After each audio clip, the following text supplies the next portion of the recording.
So here's the thing. I have blue hair now. Can you believe? Look at this. Look at it. And I love it. And it's my first professionally done dye job. But it is far from my first attempt at a crazy hair color.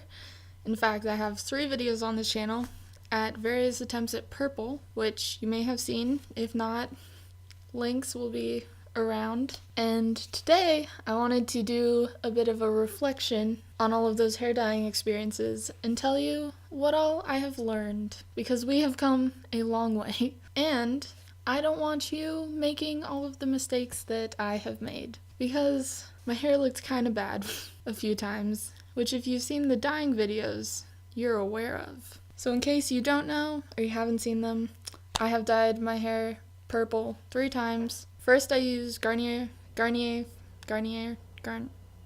Fructis box dyes that were berry and purple, and that was a permanent dye. And then I used Arctic Fox dyes, which I still have because I did not finish them. So I used these 3, blue, a purple, and the diluter. And then I used Manic Panic, which I do not have the jar for anymore, but it was ultra purple, I think.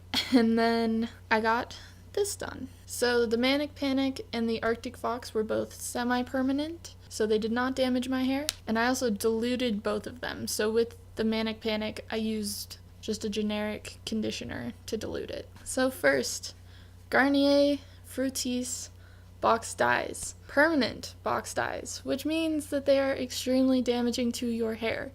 In fact, the fact that I used that box dye a year ago is affecting how this blue looks right now, because about the bottom half of my hair had the box dye on it, and so when we bleached it, it had a lot more bronziness. If you've seen bleached hair that's not toned, you know what I'm talking about. It tends to be like yellow or bronzy. So all of my hair was a bit yellow because it's very warm toned naturally, but particularly the bottom was even more bronzy, even yellowier, which is why the bottom looks even more like aqua or a little tealish as compared to the top. Now, since we're talking about it, this is a different blue right at the top here than the rest, but even in all of the rest that has the lighter blue, you can see a bit of a difference from the top bit down to the bottom. And that's because I used a box dye a year ago. And because it's permanent and because it's meant to work on any hair, I'm quoting from what my professional hairstylist told me right now, box dyes have lightening agents in them. So it's not bleaching, obviously, but there's some agents that's trying to lighten your natural hair so that it'll take the color better. And because of that, it does damage. And because it's supposed to be permanent, that's also damaging. But so because of that, the only way to get rid of that damage is for it to just grow all the way out and be chopped off. So that makes it a lot harder to do anything else later on, which is why I personally would not use a box dye again. However, I will say that it was the best color payoff that I got was with the box dyes, and it definitely lasted longer. However, it faded from like a purple to just like a reddish color, maybe like a slightly mauve, but still it became mostly red pretty quickly, which is not what I was going for. So the other thing to be careful with box dyes is that the colors don't usually work out how they look on the box, and there's a good chance that that damage will not be resulting in the color that you wanted in the first place. So it might not be worth it. If you are fairly confident that this is the color you're gonna stick with, or that you're okay growing your hair out, or you have short hair and it's gonna grow out quickly, or whatever, the box dye did have a good color payoff. I'm not gonna tell you how to live your life, but it's your hair to damage. Moving on.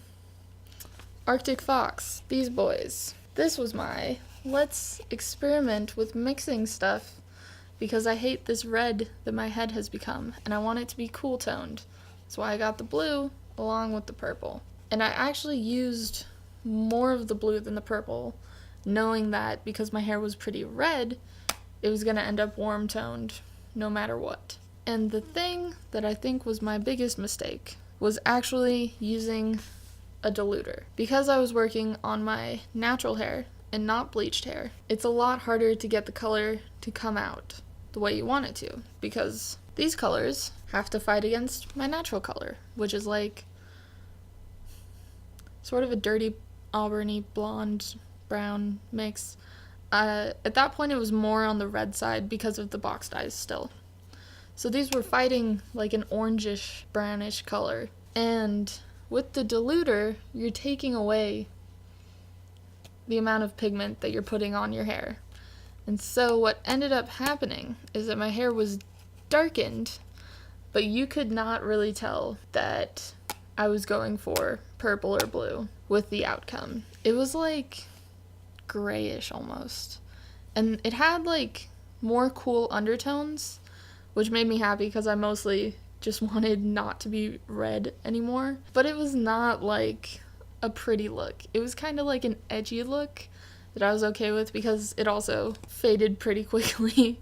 But if you're going for a blue or a purple or anything like that with these, and without bleaching your hair, like you're kind of on the lighter brown or dark blonde side of things, you can get color payoff.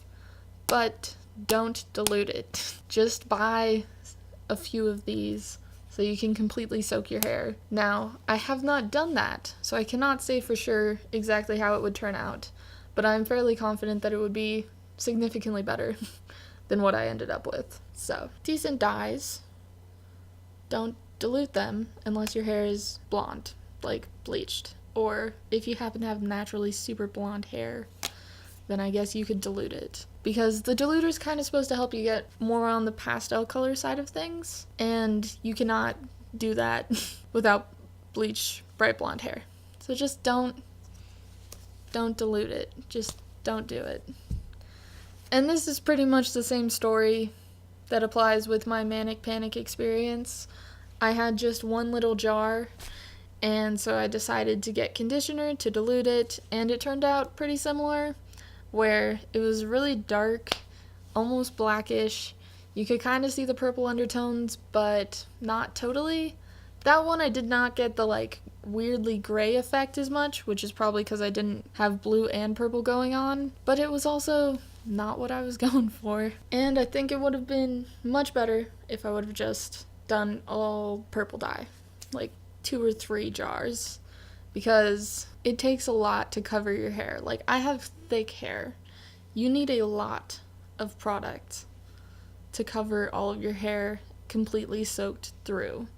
So, with this size, which is 4 ounces, I would probably say 2 of these would about cover it, but I would get 3 just to be safe, because you'd rather have too much product. And this moves on to something else I tried to do. With the manic panic, I actually saved some of that jar, so I didn't even use the whole jar. I just did not put enough pigment on my hair. But I saved some of it to put into my conditioner to try and keep the color on there. Now, this did not work out great in that instance, but I think it was more because the initial dye job was not great. But I did like it because having purple in your conditioner is very similar to using a toner like you would if you dyed your hair blonde and you were trying to get rid of yellow undertones. And so I think it did help keep my hair from going all the way back to the orangey color I had post box dye that I had been putting these dyes on top of to try and get rid of. So that did help a little bit, but it definitely did not make my hair stay purple or stay the exact same color. Probably just because I did not have enough dye involved in all instances. Like, I should have had like 3 of the jars, used 2 of them on my head, and maybe a little bit of the third one on my head, and then put most of the third one in with conditioner. So it was almost even like a 2-to-1 ratio maybe, 2 conditioner, 1 dye. Lots of color. And then also, on the mixing dye into your conditioner thing, make sure you shake it up and maybe even get something in there to like stir it, because if you just have a conditioner bottle and then you put dye on top, all the dye's going to be on top, and you want it to be completely mixed in. So spend a lot of time shaking it. Maybe even shake it before you use it every day so that if it separates a little, you can try to mix things back in. Yes? Yes. And now, my fourth crazy color is what you see before you. So, I'm going to talk about my professional dyeing experience and why I would definitely recommend doing this if you want a bright color to turn out properly bright. First of all, you need bleached hair to get a really bright color. It's just facts. It's not going to show up if your hair is not blonde on the nearly white side of things. Darker colors will start to show up sooner, but anything lighter, you gotta be all the way up on the blonde, which is why the Garnier box colors turned out okay, is because it was a pretty dark purple, and that can go on top of something, especially because it had some lightening agents in it. That's why it turned out looking good, but you need bleach. And personally, having seen many fail videos on the internet, I strongly recommend against bleaching your own hair. Like, I would not do that because you're just not going to know what you're doing as much. You can educate yourself a lot, but if it's your first time doing it and you're doing it on your own head, it's just not going to work out totally perfectly. Like, even applying dye to my hair, it's hard to get the back of your head, and you can't really see what you're doing, and you have to kind of feel it out. And the thing with bleach is that you kind of want to avoid going all the way down to your roots, because first of all, that's going to burn your scalp and be painful.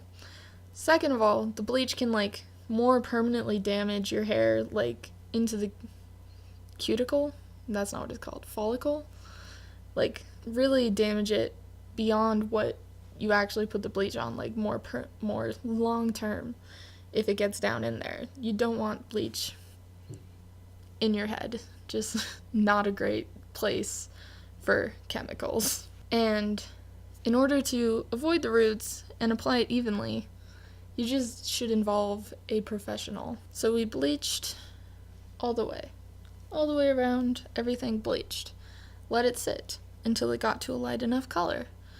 And then we discussed the few different blue dyes that she had and decided, because we wanted it to be darker to lighter, to put the darker blue on the top and on my roots, and then the lighter blue on the bottom in a sort of ombre, so that my roots got colored, because I do have lighter hair, lighter than the blue, and you don't want really light roots and then a darker blue, but also this way, because that's just this semi-permanent blue color, it'll wash out and fade at pretty much the same rate as all of the rest. And I'm going to be using conditioner with the color in it. She actually gave me the dye tube that we used, which was Chromasilk Vivids. We used two different blues. I don't actually know what this darker one is called, but the one she gave me is Blue Topaz, I believe. Yeah, Blue Topaz, which is the lighter blue, because the tube was almost empty, so she gave it to me to squeeze into a conditioner so that it'll deposit color when I condition to help maintain the color. And this way, as my roots start going out, they'll also get a little bit of the blue on them pretty regularly, so they won't be too light, hopefully, is the hope.